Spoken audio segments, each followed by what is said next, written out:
Praise lord. దేవాతి దేవునికి వందనాలు. ప్రభు నామమున మీ అందరికీ నా ప్రత్యేకమైన వందనాలు, శుభాలు తెలియచేస్తున్నాను. ఈ దినము కొరకు ఏర్పాటు చేయబడిన దేవుని వాగ్దానము మార్కు సువార్త 11వ అధ్యాయము 24వ వచనము.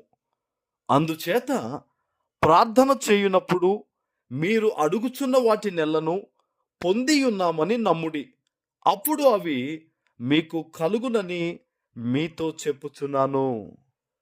దేవుని నామానికి మాత్రమే మహిమ కలుగునుగాక.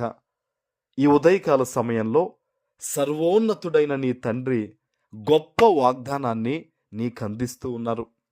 ఆయన అంటున్నారు కదా, ప్రార్థన చేసేటప్పుడు నువ్వు వేటినైతే అడుగుతున్నావో అవి పొంది ఉన్నావని, నువ్వు రిసీవ్ చేసుకున్నావని, నువ్వు ఏదైతే దేవుని అడుగుతున్నావో అవి నీకు కలిగినవి, నీకు దక్కినవని నమ్మండి, అప్పుడు అవి మీకు కలుగును అని ఈరోజు దేవుడు చెప్తూ ఉన్నారు.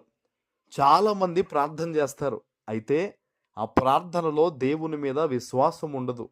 వారు అడుగుతారు తమ బిడ్డల జీవితం గురించనో, అప్పు బాధల గురించనో, జీవితంలో గొప్పగా ఎదగాలనో, విస్తరించాలనో ఏదైనా అడుగుతున్నప్పుడు నువ్వు ఒకటే నమ్మాలి, నేను దేవుణ్ణి అడుగుతున్నాను గనక ఖచ్చితంగా ఇది దేవుడు నాకు చేస్తారు.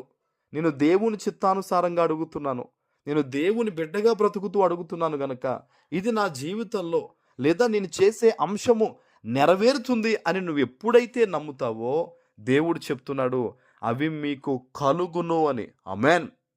ఈరోజు నువ్వు తెలుసుకోవాలి, నువ్వు దేవుని బిడ్డగా బ్రతుకుతున్నప్పుడు, దేవుని చిత్తానుసారంగా జీవిస్తున్నప్పుడు ప్రతి విషయములో కూడా నీకు అధికారం ఉంది. దేవుని చిత్తానుసారంగా బ్రతికేవారు తప్పుడు కోరికలు కోరుకోరు కదా. న్యాయమైనవి తమ బిడ్డల కొరకో, భవిష్యత్తు కొరకో, సంఘము కొరకో ఇవే కదా వారు అడుగుతారు. ప్రభు చెప్తూ ఉన్నారు, ఖచ్చితంగా నువ్వు ప్రార్థన చేసేటప్పుడు ఇది నాకు దొరుకుతుంది, ఇది జరుగుతుందని నువ్వు నమ్ము, అవి నువ్వు పొందుకుంటావని ప్రభు చెప్పారు. యోహాను 14:14లో మీరు చూస్తే, నా నామమున మీరు నన్ను ఏమడిగినా కూడా ఆయన చేస్తానని చెప్పారు. ప్రియ దేవుని బిడ్డ, ఈరోజు నువ్వు భయపడుతూ ఇబ్బందుల్లో ఒకవేళ నలగొట్టబడుతూ ఉన్నావేమో, దేని గురించి నువ్వు ఆలోచన చేస్తున్నావో ప్రభు చెప్పే మాటను నమ్ము, విశ్వాసంతో ప్రార్థన చేయి. ఇక్కడ చెప్పాడు దేవుడు, మీరు ప్రార్థన చేసేటప్పుడు అంటే ఏంటి అర్థం? ప్రార్థన చెయ్యాలని అర్థం. నామమాత్రముగా ఏదో ఆదరాబాదరాగా 1 నిమిషం 2 నిమిషాలు ప్రార్థన చేయడం కాదు, మనస్ఫూర్తిగా దేవుని సన్నిధిలో నీవు ప్రార్థన చెయ్యాలి. ప్రార్థన చేసేవారు మాత్రమే పొందుకుంటారని లేఖనము చెప్తుంది. ఇక్కడ దేవుడు చెప్పాడు అదే, మీరు ప్రార్థన చేయునప్పుడు. ఉందా నీ జీవితంలో ప్రార్థన ఉందా? దేవుని సన్నిధిలో తెల్లవారుజామున ప్రార్థనతో ప్రారంభిస్తున్నావా? మంచం దిగ్గానే మోకాళ్ళు వేస్తూ ఉన్నావా? బయటకు వెళ్ళేటప్పుడు ప్రార్థన చేస్తున్నావా? ఆలోచన తీసుకునే ముందు మొదటగా దేవుణ్ణి అడుగుతున్నావా? ఇలా అన్ని విషయాల్లో కూడా నువ్వు ప్రార్థన చేయడం ద్వారా, ప్రార్థన చేసేటప్పుడు నమ్మడం ద్వారా నువ్వేం పొందుకుంటావు? ప్రతి విషయంలో కూడా జవాబు పొందుకుంటావు. బహుశా ఈ రోజు వరకు కూడా అపవాది చేత బంధింపబడి నీ మనసు, నీ ఆలోచన ఏదో నామమాత్రంగా వెళ్ళిపోయిందేమో.